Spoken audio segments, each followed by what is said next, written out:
एक खबर केरल से सामने आ रही है, जहां मंदिरों में आरएसएस की शाखाएं लगाने पर बैन लगाया गया है।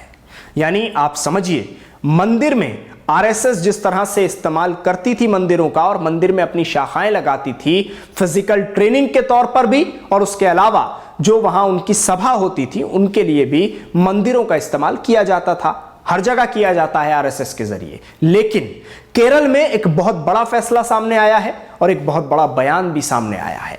इसके बाद पूरी आपको जो घटनाक्रम है पूरा और जो फैसले हैं वो सब चीजें आपको बताएंगे। लेकिन उससे पहले इस वक्त सबसे बड़ी खबर यही सामने आ रही है कि आरएसएस की जो भी शाखाएं होंगी उन पर पूरी तरह से प्रतिबंध लगा दिया गया है। और इससे बड़ी बात यह है कि जहां भी उस फैसले को नहीं माना जाएगा तो उस पर सख्त से सख्त कार्रवाई की जाएगी। ऐसे निर्देश सरकारी तौर पर सामने आ गए हैं। अब यह है खबर आपकी स्क्रीन पर। केरल के मंदिर में आरएसएस की शाखा लगाना बैन कर दिया गया है। मंदिरों का मैनेजमेंट संभालने वाले त्रावणकोर देवस्थानम बोर्ड (TDB) ने सभी 1248 मंदिरों को सर्कुलर जारी किया है। इसमें कहा गया है कि मंदिरों में सिर्फ धार्मिक अनुष्ठान और आयोजन ही कराए जाएं। किसी भी राजनीतिक गतिविधि या राष्ट्रीय स्वयंसेवक संघ (आरएसएस) की शाखा की परमिशन ना दी जाए। सर्कुलर में बोर्ड ने साफ किया कि आदेश का पालन नहीं करने वाले अधिकारियों के खिलाफ कार्रवाई की जाएगी। दरअसल बोर्ड ने 30 मार्च 2021 और 2016 में भी सर्कुलर जारी किया था कि मंदिर परिसरों में पूजा अनुष्ठान के अलावा किसी भी तरह के राजनीतिक आयोजन नहीं होंगे। नए निर्देश 18 मई को इसलिए जारी किए गए क्योंकि बोर्ड को पता चला था कि राज्य के कुछ मंदिरों में आदेश के बाद भी आरएसएस के इवेंट हो रहे हैं। इसलिए अब आरएसएस की शाखा हथियार प्रशिक्षण और अभ्यास पर रोक लगा दी गई है। तो सुना आपने, यह खबर का पहला हिस्सा है जिसमें साफ तौर पर सारी बातें वाज़ेह हो जाती हैं और क्लियर हो जाती हैं। यह सर्कुलर सरकार की तरफ से और TDB बोर्ड की तरफ से पहले भी जारी किया गया था, लेकिन उसके बाद भी आरएसएस नहीं मान रही थी।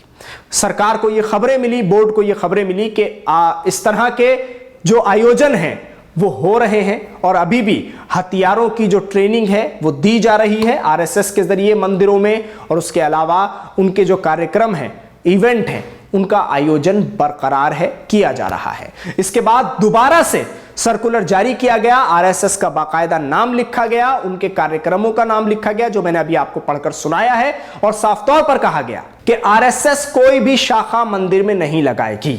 और जो भी अधिकारी हैं मौके पर जिनका इलाका लगता है, अगर वो कार्रवाई करने में सक्षम नहीं रहते हैं तो फिर उनके खिलाफ सरकार कार्रवाई करेगी।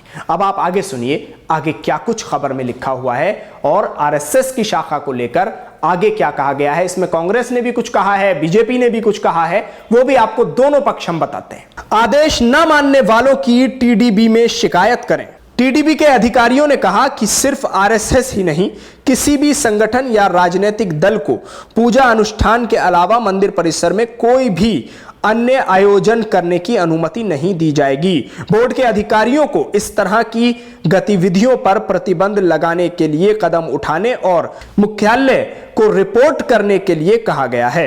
अगर इसके बाद भी मंदिरों में ऐसे आयोजन होते हैं तो आम लोग भी बोर्ड में शिकायत करें। इस मामले पर कांग्रेस ने क्या कहा वो सुनिए। कांग्रेस बोली, केरल में 90% हिंदू आरएसएस के खिलाफ हैं।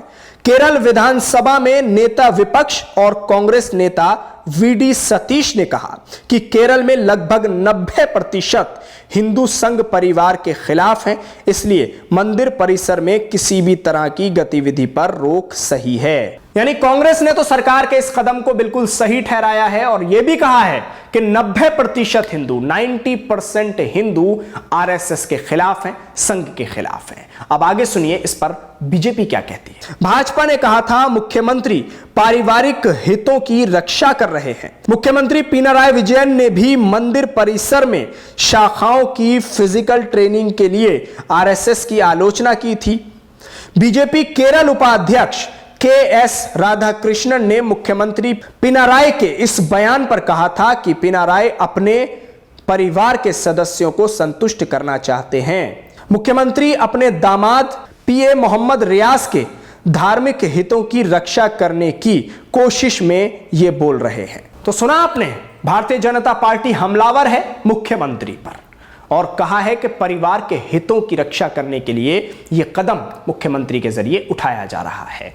अब आखिर में आपको बताते हैं कि TDB ये जो बोर्ड है वो क्या है और क्या काम करता है। केरल राज्य के 1248 मंदिरों का प्रबंधन TDB करता है।